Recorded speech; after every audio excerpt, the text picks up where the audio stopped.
Chapter 3 Introducing Jack. It has been previously stated that Aunt Mary's nephew, Jack, was a scapegrace, and as delightful as scapegraces generally are.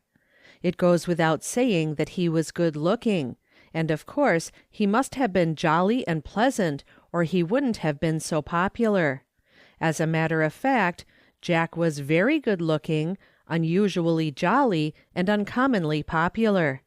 He was one of the best-liked men in each of the colleges which he had attended.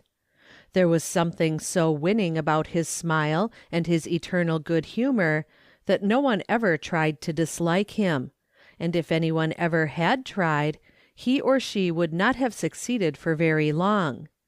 It is probably very unfortunate that the world is so full of this type of young man, but that which should cause us all to have infinite patience with them is the reflection of how much more unfortunate it would be if they were suddenly eliminated from the general scheme of things. Like all college boys, Jack had a chum.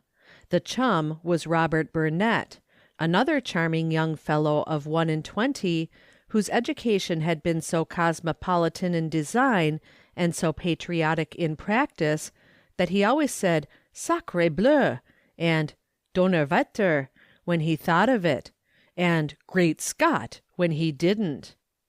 He and Jack were as congenial a pair as ever existed, and they had just about as much in common as the aunt of the one and the father of the other had had to pay for.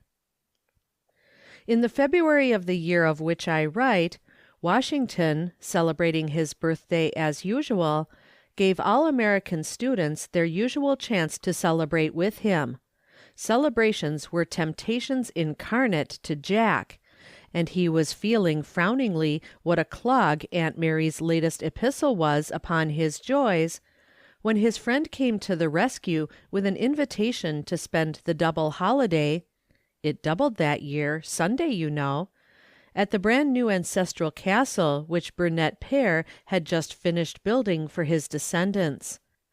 It may be imagined that Jack accepted the invitation with alacrity, and that his never very downcast heart bounded gleefully higher than usual over the prospect of 2 days of pleasure in the country. It is not necessary to state where the castle of the Burnetts was erected, but it was in a beautiful region, and the monthly magazines had written it up and called it an architectural triumph. The owner fully agreed with the monthly magazines, and his pride found vent in a housewarming which filled every guest chamber in the place.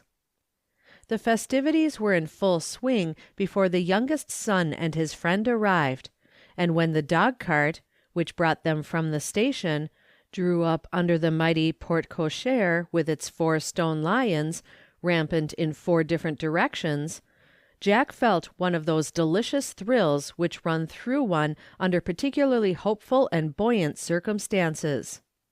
"It's like walking in a novel," his friend said, as they entered under some heavy draperies which the footman pushed aside and found a tiny spiral staircase which wound its way aloft in a style that Jack liked immensely, and the latter agreed with all his heart.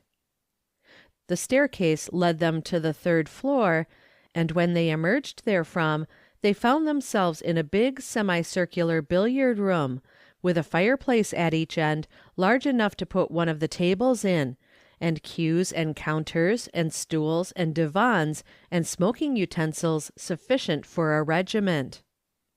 "I tell you, this is the way to do things," exclaimed Burnett.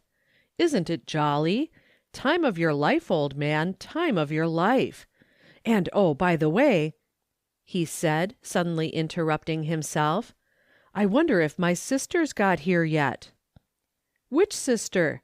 Jack inquired, for his friend was one of a very large family, and he had met several of them on their various visits to town. "Betty, the one who beats all the others hollow."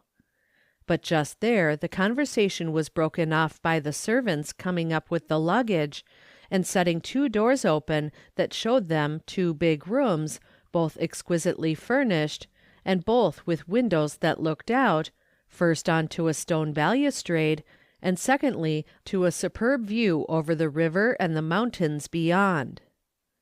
The men unstrapped the things and went away, leaving such a plenitude of comfort behind them as led Jack to fling himself into the most luxurious chair in the room and stretch his arms and legs far and wide in utter contentment. Burnett was fishing for his key ring. "It's a great old place, isn't it?" he remarked parenthetically. "Great Scott, but I'll bet we have fun these 2 days. And if my sister Betty is here—" He paused expressively. "Doesn't she live at home?" Jack asked. "She's just come home. She's been in England for 3 years. But I tell you she's a corker." "I should think—" The sentence was never completed because a voice without the not altogether closed door cried, "No, don't think, please. Let me come in instead." And in the same instant Burnett made one leap and flung the door open, crying as he did so, "Betty!" Then Jack, bunching somewhat his starfish attitude, looked across the room and realized instantly that it was all up with him forever after. Because she who stood there in the door was quite the sweetest, the loveliest, the most interesting looking girl whom he had ever laid eyes on. And when she was seized in her brother's arms, and kissed by her brother's lips, and dragged by her brother's hands well into the room, she proved to be 1,000 times more irresistible than at first. "I say, Betty, you're absolutely prettier than ever," her brother exclaimed, holding her a little off from him and surveying her critically, and then he seemed to remember his friend's existence, and, turning toward him, announced proudly, "My sister Bertha." Jack was standing up now, and thinking how lovely her eyes were just at that instant when they were meeting his for the first time, thinking much else, too. Thinking that Monday was only 2 days away, hang it! Thinking that such a smile was never known before. Thinking that he had years ahead at college. Thinking that the curl on her forehead was simply distracting, whereas all other like curls were horrid. Thinking that he might cut college and— "My chum, Jack Denham," Burnett continued, proving in the same instant how rapidly the mind may work since his friend had compassed his encyclopedia of sentiment and probability between the two halves of a formal introduction. "Oh, I'm very glad to meet you, Mr. Denham," she said, putting out her hand, and he took it and held it just long enough to realize that he really was holding it, before she took it away to keep for her own again. "I've often heard of you, and often wished I might know you." "I'm awfully glad to hear you say that," he said, "and if I should have the royal luck to be next to you at dinner, it doesn't seem to me that I shall have the strength to keep from telling you why." She clapped her hands at this, just as a very little girl might have done. "If that is so, I hope that they will put you next to me at dinner," she said gaily. "But if they don't, you'll tell me some other time, won't you? I'm always so interested in what people have to tell me about myself." Burnett began to laugh. "Jack," he said, "I see that we'd better have a clear and above-board understanding right in the beginning, and so I'll just tell you that this sister of mine, who appears so guileless, is the very worst flirt ever. She looks honest, but she can't tell the truth to save her neck. She means well, but she drives folks to suicide just for fun. She'd do anything for anybody in general, but when it's the case of you individually, she won't do a thing to you. And you must heed my words and be forewarned and forearmed from now on. Mustn't he, Betty?" At this the sister laughed, nodding quite as gaily as if it were a laughing matter instead of the opening move in a possibly serious, tremendously serious game of life. "It's awful to have to subscribe to," she said with dancing eyes. But I'm afraid it's true. I'm really quite a reprobate, and I admit it frankly. And everyone is so good to me that I never get a chance to reform. And so But then I suppose I ought to warn her about you, too," said Burnett, turning suddenly toward his friend. "It isn't fair to show her up and not show you up, you know. And really, Betty, he's almost as bad as you are yourself. I may tell you in strict confidence, for it's only been in a few newspapers, that he hasn't got his breach of promise suit all compromised yet. Ask him to deny it if he can." The sister looked suddenly startled and curious, and Jack felt himself to be blushing desperately. "I don't look as if he was lying, do I?" he asked, smiling. "Be honest now, for you can see that Burnett and I both are." "No, you don't," she said. "You look as if it was a very true bill." "It is," he said, "and it's going to be an awfully big one, too, I'm afraid." "I wouldn't have thought you were such a bad man," said the sister ever so sweetly. "But I like bad men. They interest me. "There, I see your finish," said Burnett. "That's one of her favorite opening plays. It's all up with you, Jack, and your aunt will have to go down for another damage suit when you begin to perceive that you have had enough of our family.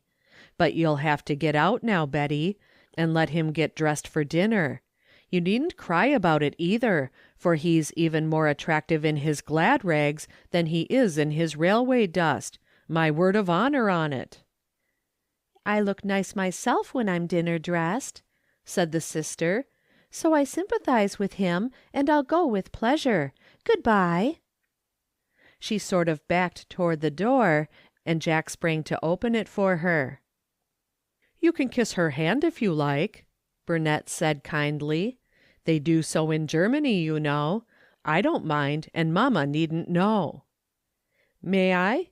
Jack asked her, and then he caught her eye over her brother's bent head, and added, so quickly that there was hardly any break at all between the words, "Some other time." "Some other time," she said, with a world of meaning in the promise.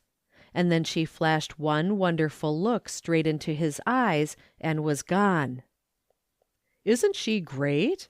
Burnett asked, unlocking his suitcase in the most provokingly everyday style, as if this day was an everyday sort of day, and not the beginning and end of all things. "Oh, I tell you, I'm almost dotty over that sister myself." "Do you suppose that I could manage to have her for dinner?" Jack asked, feeling desperately how dull any other place at the table would be now. "I don't know. When I go down to my mother, I'll try to manage it. Shall I?" "I wish you would." "I reckon I can. But, great loads of fire, fellow, don't think you can play tag with her and feel funny at the finish. She'll do you up completely and never turn a hair herself. She's always at it. She don't mean to be cruel, but she's naturally a carnivorous animal. It's her little way." Jack did not look as dismal as he should have done. He smiled and looked out of the window instead. "She'll have to marry someone some day, you know," he said thoughtfully. "Have to marry someone some day!" Burnett cried. "Why, she is married. Didn't you know that?"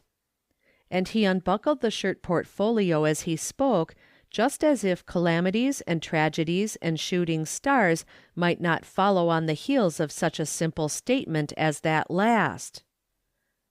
It was an awful moment, but poor Jack did manage to continue looking out of the window. If any greater demand had been made upon him, he might have sunk beneath the double weight. "No," he said at last, his voice painfully steady. "I didn't know it." Burnett laughed heartlessly, hauling forth his apparel with a refined cruelty which took careful heed of possible interfolded shoes or cravats. "She married an Englishman when she was 19 years old," he said. "That was when they sent me to Eton that little while, until I drove the horse through the drug shop. The time I told you about, don't you know?"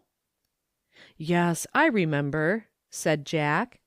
He observed with sickening distinctness that the night had begun to fall, the river's silver ribbon had become a black snake, and that the mountain range beyond loomed chill and dark and cheerless. "I guess I ought to be getting into my things," he said, moving toward his own door. "There's a bath in here," his friend called after him. "We're to divide it." "Sure," was the reply. It sounded a trifle thick. "I don't think that she ought to," said the brother to himself, as he began to draw out his stick pin before the mirror. "I don't care if she is my favorite sister. I don't think that she ought to."